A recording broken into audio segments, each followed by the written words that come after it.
Welcome to the Yoked Podcast, where we talk about all things entrepreneurship, real estate, and partnerships. I'm your host, Travis Hall, alongside my co-host and wife, Ingrid. Together, we've been in real estate for nearly 2 decades, always as an equally yoked husband and wife team. Join us each week as we bring you a new episode. And as always, be sure to like, subscribe, follow along, and welcome to this week's episode of The Yoked Podcast. What's up, and welcome to the Yoked Podcast. Welcome. Yeah, we're excited. Today is going to be a fun episode. It is springtime, Ingrid, and so we figured what better way to kick off springtime than to talk about house upgrades. Yes. And we get asked this question a lot, this idea of, I want to do this, I want to do that.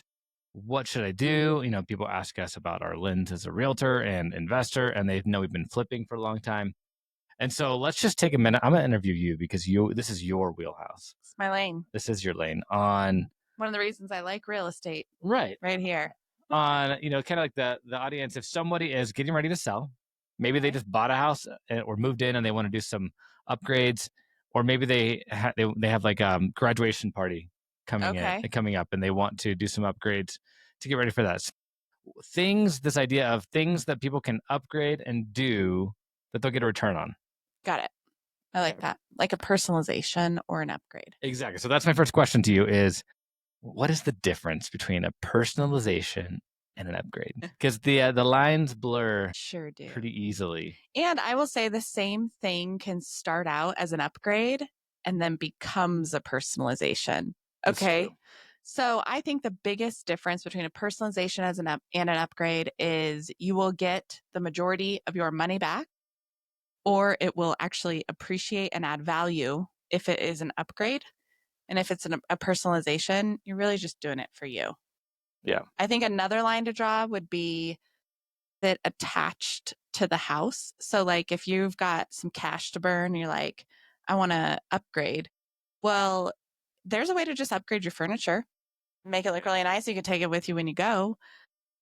And so when it comes to upgrades and they're attached to the home, you have to think really hard about making sure that they apply to like the mass audience. Because when you go to sell, you want to get that money back. I mean, in our world, a good example, we are a young family with young kids. And we see, like, I think immediately of like a super cool jungle gym, bunkhouse, built in, awesome. So cool. Some people think that's super cool. For sure. But the masses, the masses, like the broader net would be like, what in the world is, like, why do I want to have to take that out? It'd look like a ton of maintenance, or it would look really expensive to remove. Right. And so, or if it was somebody like us, then you're just limiting your buyer pool. Right. Very much. Exactly. Okay. So an upgrade turns into a personalization when you kind of keep going, adding more flair. I've got a great example for this. Okay, let's hear it. Okay. So we walk into Costco, like your favorite place, second favorite place. With kids or without? You're with your kids and you're doing a Costco run, and Samples, like baby. The appliance guy says, hey, are you looking to upgrade your appliances anytime soon? And you're like, actually, yeah, we are looking to upgrade our appliances soon. Like, how did you know? He's like, well, I have the same data you did. And every spring, everyone wants to upgrade their appliances. So he says, I would like to show you an appliance package. And you're like, great, awesome.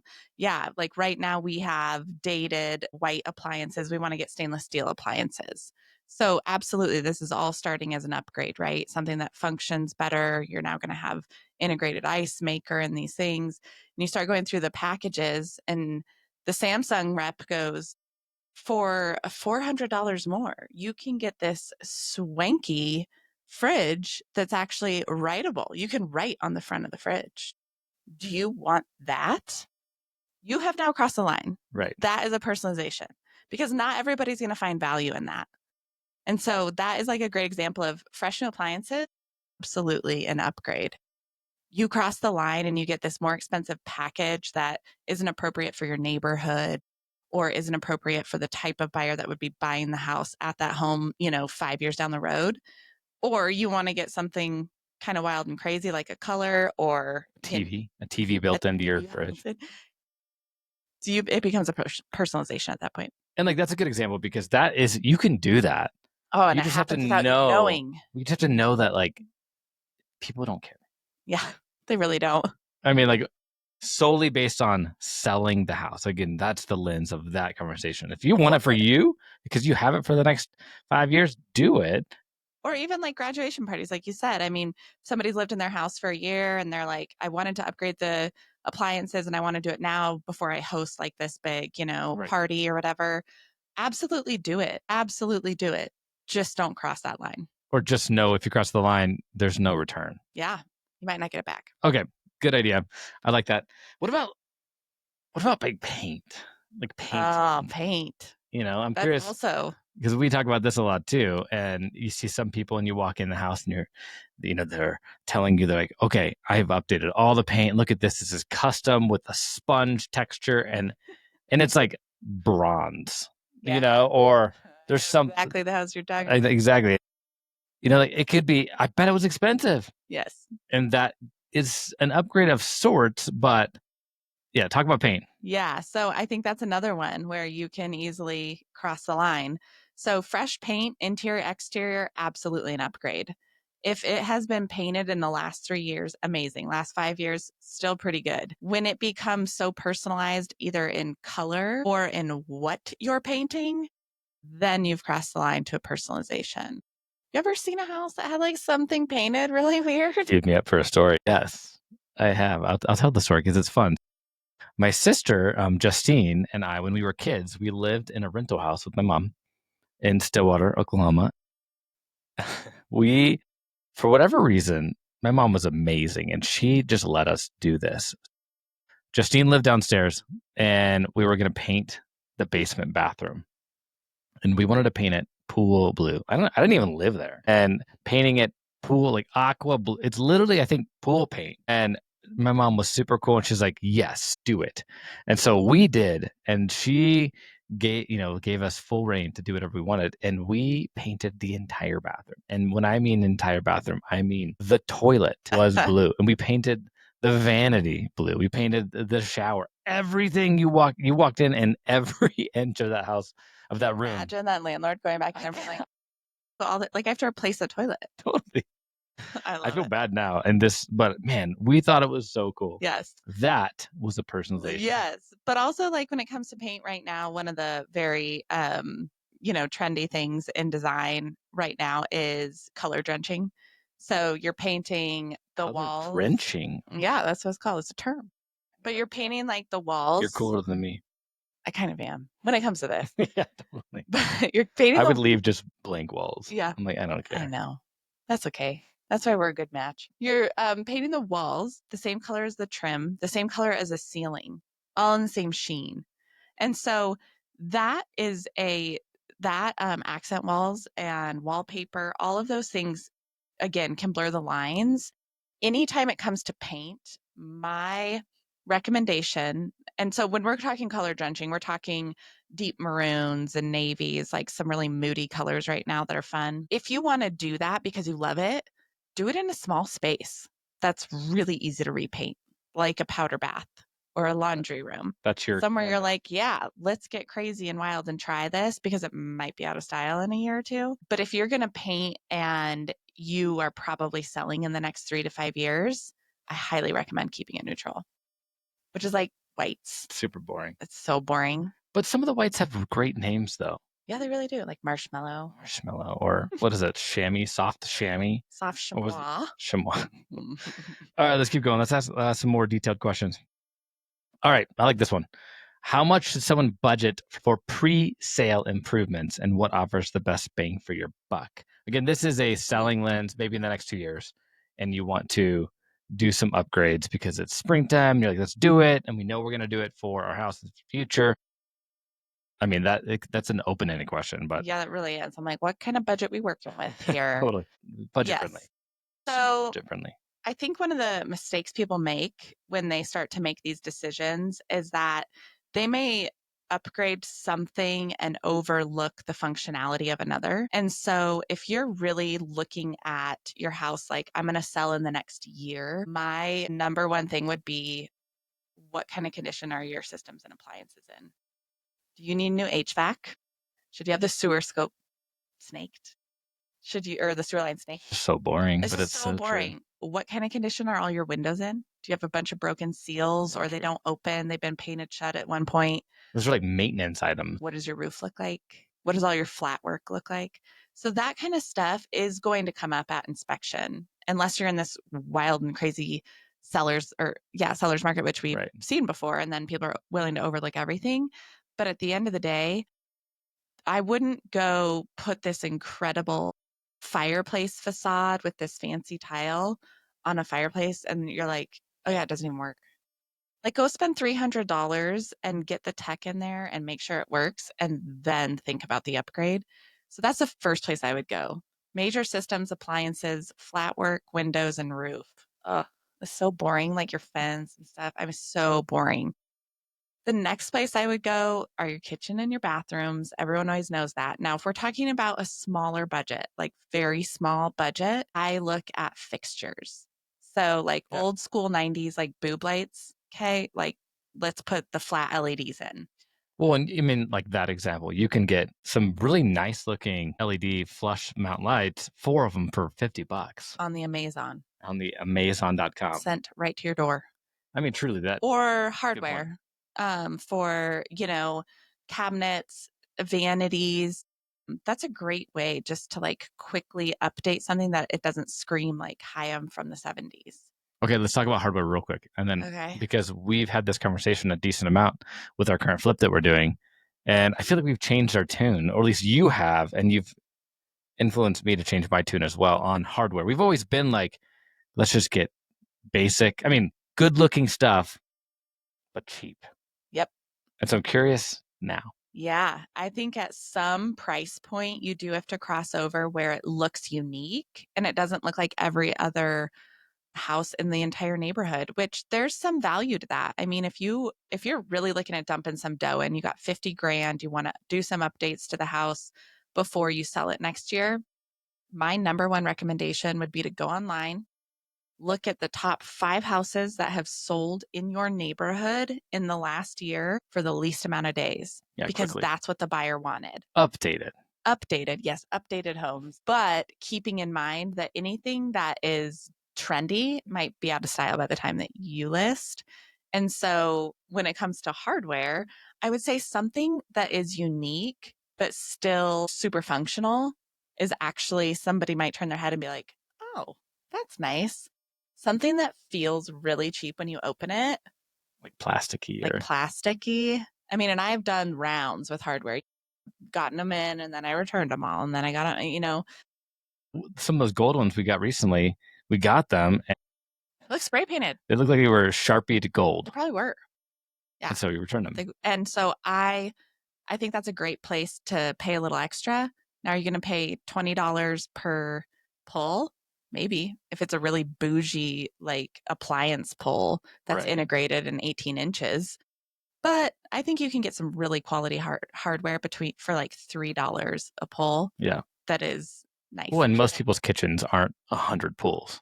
No, they're not. They're like 20. Yeah. Yeah. And so the difference of that and a Amazon pack of 25 things that's $10, it's not astronomical. You might spend $100 versus 10, but it does look and feel a lot different. But you think about that example. So you have 10 pulls and you could spend $2 per pull, or you could spend $4 per pull. Right. Sure, increasing $20 and the quality you get is so different. It's worth it. That's a great spot to put in some extra money. And it's not just the same pulls that everybody has from Home Depot. Yeah. The round silver ones or round black ones. Like, there's. I could talk about hardware for days. I know we bought a lot of hardware lately. So that makes sense. That's why I wanted to ask you. Okay, let's keep going. Let's kind of change the lens of who's listening. Somebody's going to do an upgrade because they have a party coming up. What kind of party are we throwing? It's summertime. It's going to be a summer party or a gathering of people. So my parents like old school 90s margarita parties. Yeah, there you go. Graduation, margarita. Maybe they're the same. Same. But they're going to Home Depot. I'm driving to Home Depot to buy $250 worth of upgrade stuff. Okay. Of things that I want to make my house look super nice. And I'd like to get a return on it. Meaning at some point in the future, I mean, you get what I'm saying. Yeah, I get what you're saying. All right, what am I buying? I'm honestly going straight to hardware and fixtures. Okay.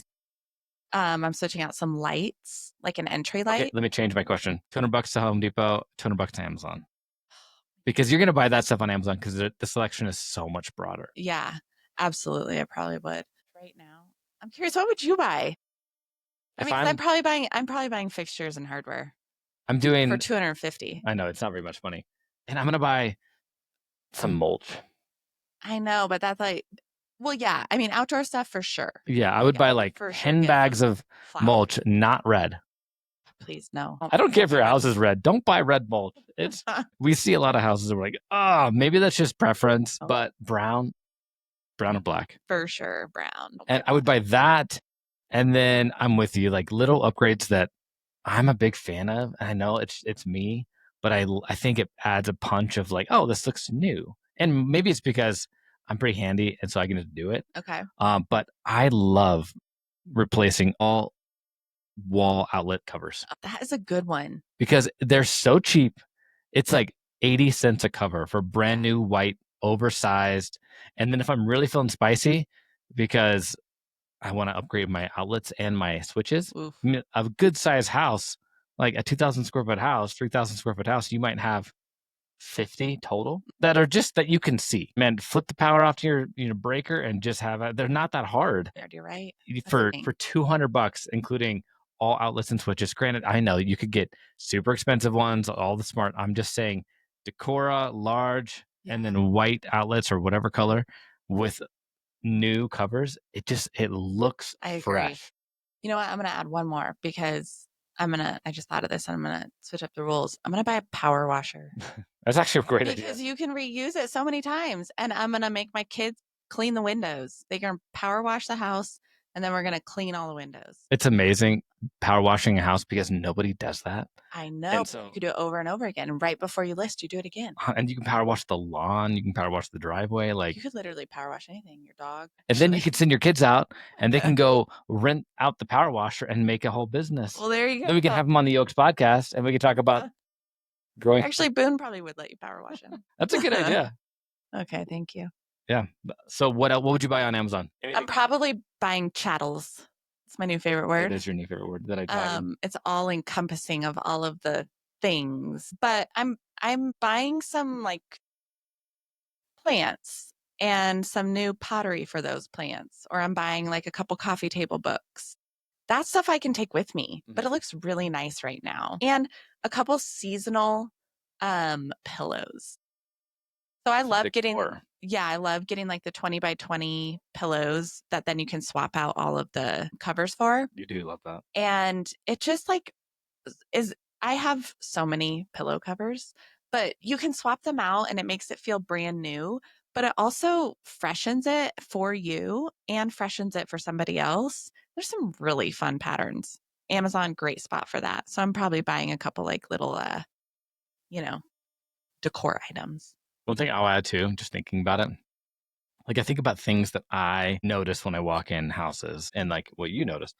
One thing that I notice is lights. Yep. I have this, like, it's kind of my thing. Like bulbs. Like the color of the bulb, like just the tone, like the Kelvin, not just lumens. People get confused on lumens versus Kelvin. And LED wattage. All that matters. But if your house has can lights, it has the old school cans, that is an easy upgrade. Like they make retrofit new LED cans that look like modern. They're flat. They're not bulbs. Yeah, but they're super thin. They're like wafers. Oh, they are. They are wafer thin. You can put them where there's a choice thingy. Oh yeah, you can put them anywhere. Yes. Those are new, like renovation style. But like for the old school ones that you already have a bulb, they make them where they can just screw in, and then you can change your color. And so that is a good upgrade of making a dingy dark room feel bright, and new is lighting. And those are super easy. Same thing. The Amazon, you can buy like 25 for $100. Okay. So tell the audience what Kelvin you would not recommend going over. Good question. So I always stay in the range of 2,700, depending on the bulb and the brand and the style of home. Yep. 2,700 at the minimum. Don't go under that. It's too yellow. I mean, that's like your Edison. 2,100 is like your dark Edison bulb. Ugh. But I'm a big fan of 3,000 or 3,500. So it's bright, but not like, oh my gosh, I'm in a hospital. Yeah. Where 4,000 Kelvin like is your daylight, 5,000 is even brighter, and it's like piercing bright. And I But would say, the kicker is they all have to be the same. yes, I And was just so going to say that. They I have mean, to be the they don't same. have to technically be the same. Like bathrooms can technically be like 3,500. I'm not a lighting designer, but I definitely have an eye for light.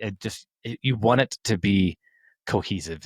You walk into a house where there's a dining fixture and there's, like 5 bulbs and one is 2,100, one is 3,000. And it's like, oh my goodness, what is Yeah. happening? And so that isn't easy. It takes a little time to just make sure it's done correctly, but it's not that expensive and it really does. The perception is it's just bright, airy, feels fresh and new. And those flush mount lights really make a big difference. Totally agree. Oh, that's a good one. Now I want I'm excited about lights. $500 to go spend. All right, let's I'm keep like, going. I need some new pillow covers. Let's do a little rapid round. Okay. And so we talked about some we didn't talk about accent walls. Okay.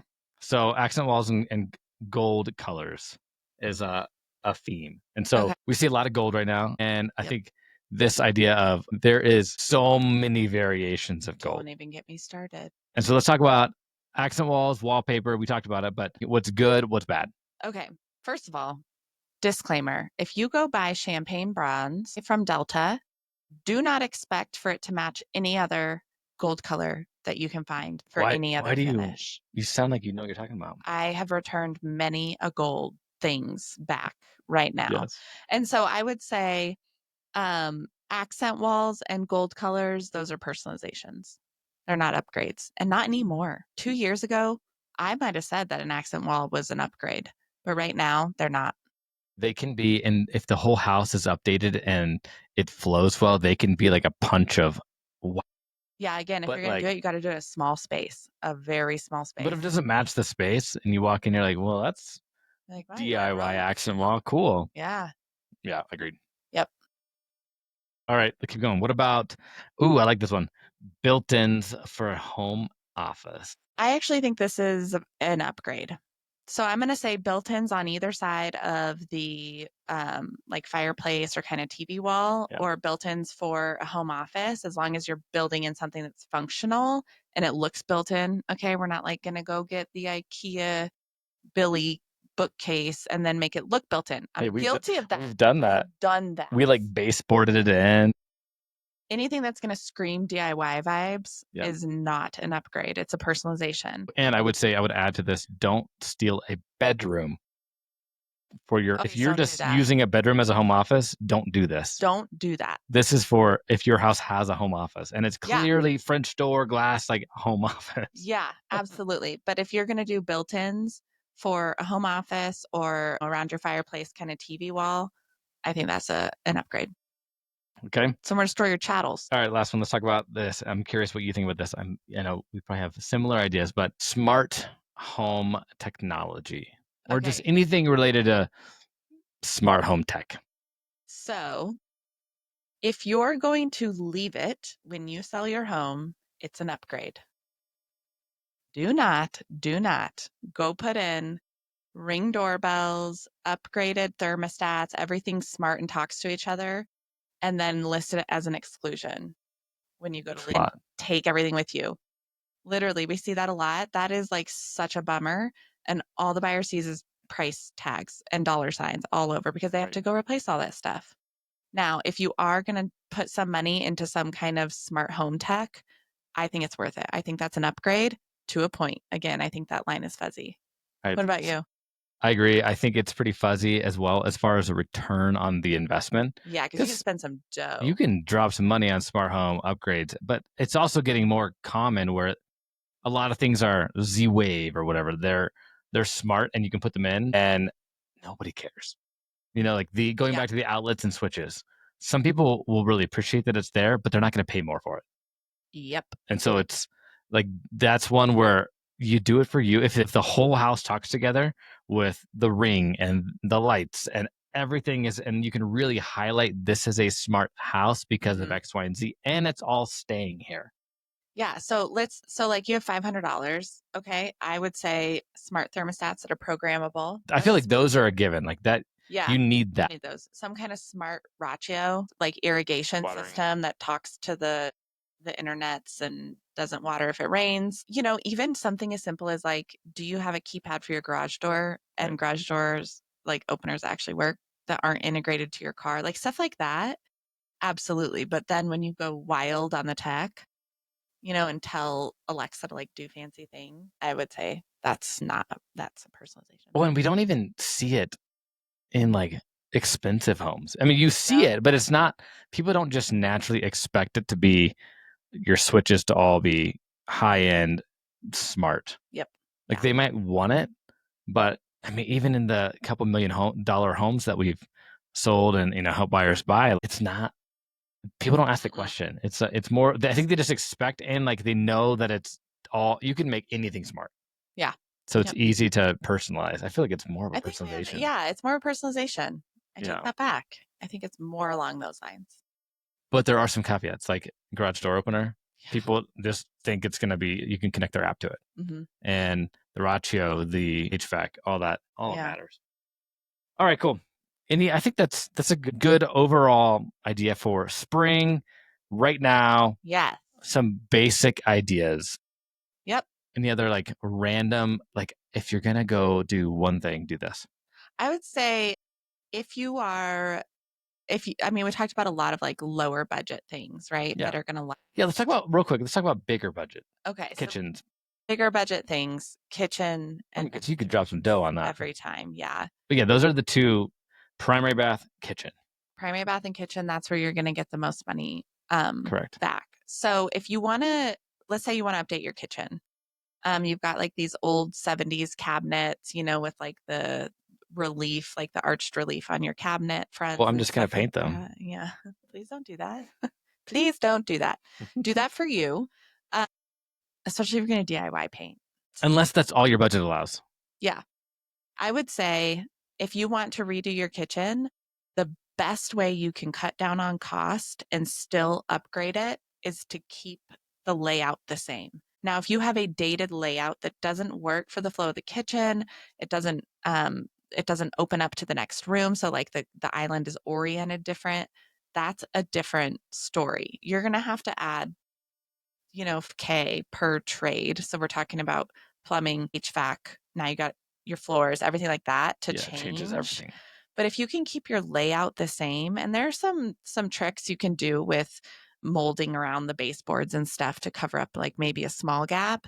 But if you can keep everything in the same spot, all your appliances and the actual layout of the kitchen, 100% it's an upgrade. Highly recommend. New cabinets, new countertop, new backsplash and hardware. You're golden.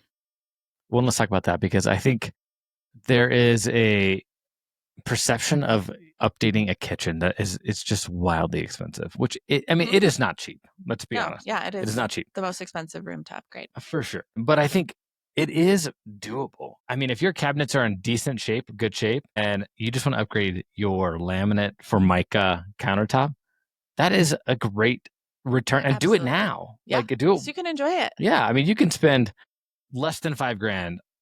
I mean, obviously you can go up depending on the size of the kitchen, but granite or quartz is not as expensive as people think. No. And just doing countertop backsplash hardware, you'd be amazed what those 70s cabinets can look like. Truly. Absolutely. Also, if it's appropriate for your neighborhood, keep it. Like if you're not in a turnover neighborhood where everybody is turning over and updating their house, you might consider keeping it and just like doing hardware and well, I think about your sister's house, Lindsay and Ryan. Oh yeah, it's a great example. Like their house, they upgraded their kitchen, their countertops, and their backsplash, and it totally changed their kitchen. Mm-hmm. It looks great, and it made their older cabinets, but they're in good shape. Yeah, and they look great now. Yeah, and their hardware, they did countertops, backsplash, and hardware. And while you're at it, you could put on those soft close hinges. Yeah, to do that. If you're gonna do your bathroom, I think you need to be mindful of functionality. And so if you want to put in like a swanky walk-in shower, you know, floor to ceiling tile, glass, shower door, amazing, right? Huge upgrade. If you're sacrificing the only tub in the entire house for that, don't do it. You got to have a tub. Because a family might walk into the house and be like, where are we going to bathe our kid? Right. So be mindful of those considerations with a bathroom. A bathroom is a little bit more personal than a kitchen, but those are the two spots. Now, you can go to Floor & Decor, at least here in Denver, we have Floor & Decor. Great tile that looks nice. They have marble tile there, but they have great budget-friendly tile that is very on trend. You don't have to go to ZA Tile, the tile bar, these places that are crazy expensive to get like super specialized and expensive tile. Like you can shop, Super budget friendly. I mean, that's the way we shop for all of our flips. I mean, Floor & Decor is like my second home flip. Seriously. Even our flip currently. Yeah. They have really nice looking tile. And it's way cheaper than some of these other places. Yeah. When you're spending $15 per square foot on a tile, or at Floor & Decor, you can spend $3 a square foot on tile. Yeah. So are you paying for the look or are you paying for the material? Right. Like keep that in mind. Yep. I like that. Cool. Well, I think that was fun. So many things you can do, and it's fun to watch people go out and do it, especially the homeowners that know they're going to be selling in the future. It's just a fun upgrade. Yep. So last question, like we always talk about, regarding upgrades, what are you yoked to right now? Or what should you be yoked to? Okay, you might have to take this first. Okay, I'll go. I think regarding this conversation being yoked to something, I think it's yoked to timeline. Yeah. Meaning like, we just hear this conversation a lot. People, they do it and then they're going to sell in like 2 months. And they're like, man, I wish I would have done this sooner. Yes. And so I think obviously there's money and all those things related, but if you think you're going to do it and you're living in the house, like do it and enjoy it. And so I'd be yoked to, what is the timeline? What is the goal? Like, is this for me only? Is this for future thinking? And so, just that timeline. Okay, I'm going to go rogue a little bit and switch mine up. And I'm going to say right now, if you were to be yoked to an upgrade option for your house, the number one thing, I'd say paint. I'd be yoked to paint. Paint changes the house more than anything else. Yep.